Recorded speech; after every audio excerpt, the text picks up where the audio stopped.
You've never stood in a line for food. You've never worn the same shoes twice. Your bedroom is bigger than most North Korean families' entire homes. And outside your window, artificial waterfalls cascade into a private lake that exists solely for your amusement. You eat Swiss chocolate for breakfast. You ride horses before school. You are Kim Jo-ae, daughter of the most feared man on earth. And you have no idea how trapped you already are. Your father is a god here. Not a metaphor, a literal god. Children your age are taught to bow at his portrait before they eat their daily ration of corn porridge, if they're lucky enough to get one at all. You don't eat corn porridge. You eat sushi flown in from Japan, lobster shipped from Russia, cheese imported from France. While 40% of this country goes to bed hungry, your kitchen staff panic if the fruit bowl runs low. You don't know this yet. Nobody will ever tell you. Your world is a compound of palaces, gardens, and silence. Manicured silence, the kind enforced by men with earpieces who stand outside every door. You have playmates, but they're selected, screened, their parents vetted, their loyalty measured before they're allowed within 10 feet of you. Your friends aren't really your friends, they're assignments. And somewhere in the back of your young mind, you feel it. That hollow feeling when someone laughs a little too quickly at everything you say. Your mother, Ri Sol-ju, is glamorous and cold in the way that survival requires. She teaches you how to stand, how to smile for cameras, how to clap at the right moment during military parades. She never raises her voice. She never has to. In this house, disappointment lands heavier than screaming. School is private, curated, and relentless. You study Korean history, but it's not history, it's mythology. Your grandfather is a genius who never needed to use the bathroom. Your great grandfather created the universe, practically. You recite it all back perfectly because you're smart, because you have to be, because the alternative isn't an option anyone has spelled out for you yet. But you feel it in the air, the stakes, the weight of a name that isn't just a name. Then one freezing night, your father takes your hand and walks you onto a tarmac in the dark. Around you, generals in medals that scrape the floor snap to attention. Cameras click, rockets loom against the black sky like steel fingers pointing at heaven. This is an ICBM launch, and you're here not to watch, but to be seen. Your father leans down and whispers something. You nod. The missile screams into the sky, and the generals erupt in applause. You clap too. Perfect timing. You've been practicing. The photos go global overnight. Every intelligence agency on the planet zooms in on your face.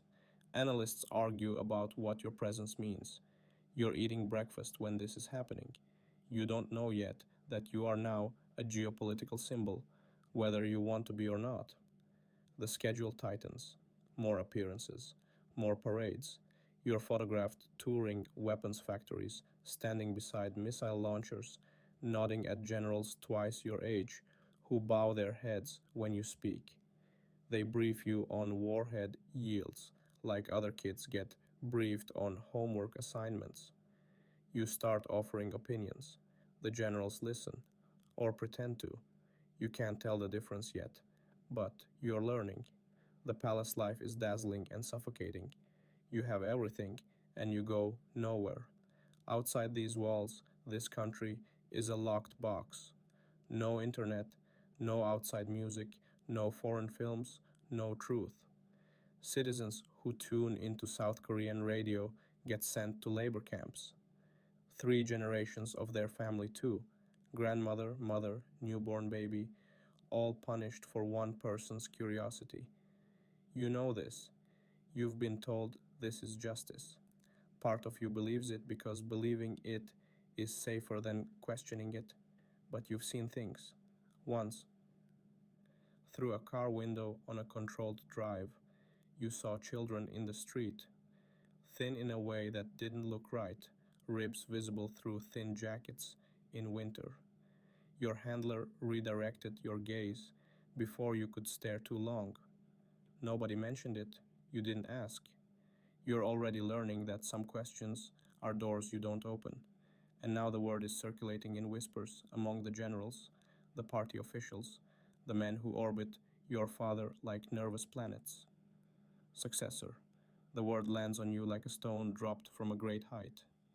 You're a girl in a military state run by men who've spent their entire careers bowing to other men. The generals don't say it to your face, but you catch the sideways glances, the micro hesitations before they bow, the careful blankness that masks something much less respectful. Your father doesn't flinch. He brings you everywhere. He lets you sit where sons would sit. Whether this is love or strategy, you genuinely can't tell. Maybe both, maybe neither. In this family, love and strategy have always been the same thing. The pressure is a physical thing now.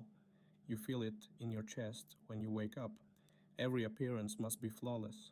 Every expression photographed, analyzed, broadcast, dissected by foreign governments trying to read the future in your face. You smile, and the world wonders if it's war or peace. You stand close to your father, and analysts update their succession timelines. You are a child, and you are a foreign policy event. The hunger you briefly glimpsed through that car window, you understand it better now. Not because anyone told you, but because you're smart and the numbers don't add up. The country's budget bleeds into missiles and palaces, while the harvest reports are always magically fine, always exactly enough, always suspiciously perfect. You keep that thought in a locked room in your mind. You don't let it show, because showing is everything here. Show the wrong emotion in the wrong room, and people disappear. Not metaphorically. A general your father trusted once sat at the same table as your family at dinner. Then one week, he wasn't there anymore. His name stopped being said, like he'd been edited out. You were small when that happened. You understood more than anyone knew. You've sat in on military briefings about nuclear capabilities. You've toured missile sites the way other teenagers tour universities. You've watched your father command rooms of men who would die for him, or die because of him. Sometimes it's hard to know which. You've learned to read the room like a survival skill because it is one. Then your father takes you abroad, another country, your first time outside North Korea. The streets are incomprehensibly large, the people move freely, phones in hand, music bleeding from shops, information flowing like water. You keep your face composed the whole time. You've trained for this. But inside, something is happening that nobody around you can afford to notice. Questions are stacking up behind your eyes like water behind a dam. You return to Pyongyang and the gates close behind you again. You are the most privileged child in a country of 25 million people. You will never wait for food, never wear worn shoes, never bow to anyone but your father.